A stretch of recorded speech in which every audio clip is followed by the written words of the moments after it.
दोस्तों यह कहानी आपको आपके जीवन का पूरा मतलब समझाएगी, इसीलिए वीडियो को बिना स्किप करे लास्ट तक जरूर देखें। एक राजा था जिसकी 4 रानियां थी। वह अपनी चौथी रानी को सबसे ज्यादा प्यार करता था। वह उसे महंगे महंगे कपड़े देता था और बेहतरीन खाना खिलाता था और उसकी हर डिमांड को पूरा करता था। वह अपनी तीसरी पत्नी से भी बहुत प्यार करता था और उसकी आसपास के राज्यों में भी चर्चा करता था, मगर उसे डर था कि वो एक दिन उसे किसी और के लिए छोड़ देगी। वह अपनी दूसरी पत्नी से भी प्यार करता था और वो उसकी हमराज थी और उसके साथ हमेशा सहानुभूति, इज्जत और धैर्य से रहती थी। जब भी राजा को कोई परेशानी होती वह उसे बताता ताकि वह राजा को उस परेशानी का हल बता सके। राजा की पहली पत्नी राजा की सबसे वफादार थी और राज्य और उसकी दौलत को बढ़ाने में बहुत मदद करती थी, मगर वह अपनी पहली पत्नी से प्यार नहीं करता था। एक बार राजा बीमार पड़ गया और उसे समझ आ गया कि अब उसके पास समय बहुत कम है, इसीलिए उसने अपनी चौथी पत्नी से पूछा कि मैंने सबसे ज्यादा प्यार तुमसे किया है और तुम्हें सबसे बेहतरीन चीजों से नवाजा है और तुम्हारा सबसे ज्यादा ध्यान रखा है।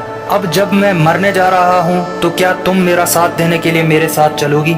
तब उसकी चौथी पत्नी ने जवाब दिया कि बिल्कुल नहीं। उसकी बात राजा के दिल में छुरी की तरह चुभ गई। अब दुखी राजा ने अपनी तीसरी पत्नी से पूछा कि मैंने सारी जिंदगी तुमसे प्यार किया, अब मैं जा रहा हूँ तो क्या तुम मेरे साथ चलोगी? तो राजा की तीसरी पत्नी ने जवाब दिया कि नहीं, जिंदगी बहुत अच्छी है और जब तुम मरोगे तो मैं दोबारा शादी करूंगी। अब राजा का दिल बैठ गया था और वह ठंडा पड़ गया था।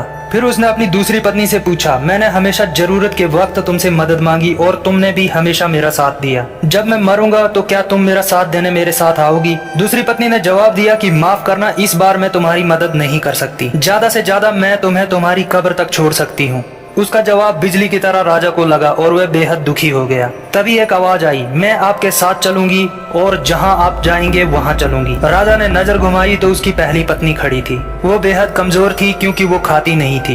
राजा ने भावुक होकर कहा कि जब मेरे पास मौका था तब मुझे तुम्हारा बेहतर ध्यान रखना चाहिए था। दोस्तों इस कहानी से हमें यह सीखने को मिलता है कि हमारी चौथी पत्नी हमारा शरीर है। हम चाहे इसे सजाने में जितना भी दिल लगाएं, जितनी भी मेहनत करें, मौत के समय ये हमें छोड़ जाएगा। हमारी तीसरी पत्नी हमारी संपत्ति, दर्जा और दौलत है और जब हम मरते हैं तो ये औरों को मिल जाती है। और दूसरी पत्नी हमारा परिवार और रिश्तेदार हैं। चाहे वो कितना भी हमारे साथ हों, ज्यादा से ज्यादा वो हमारे साथ कब्रिस्तान तक आ जाएंगे, पर उससे आगे नहीं। हमारी पहली पत्नी हमारी आत्मा है जिसका हम दौलत, शोहरत, ताकत और अहंकार के चलते ध्यान नहीं रख पाते हैं। दोस्तों ये हमारी आत्मा ही है जो हमेशा हमारे साथ रहेगी, जिंदगी के साथ भी और जिंदगी के बाद भी।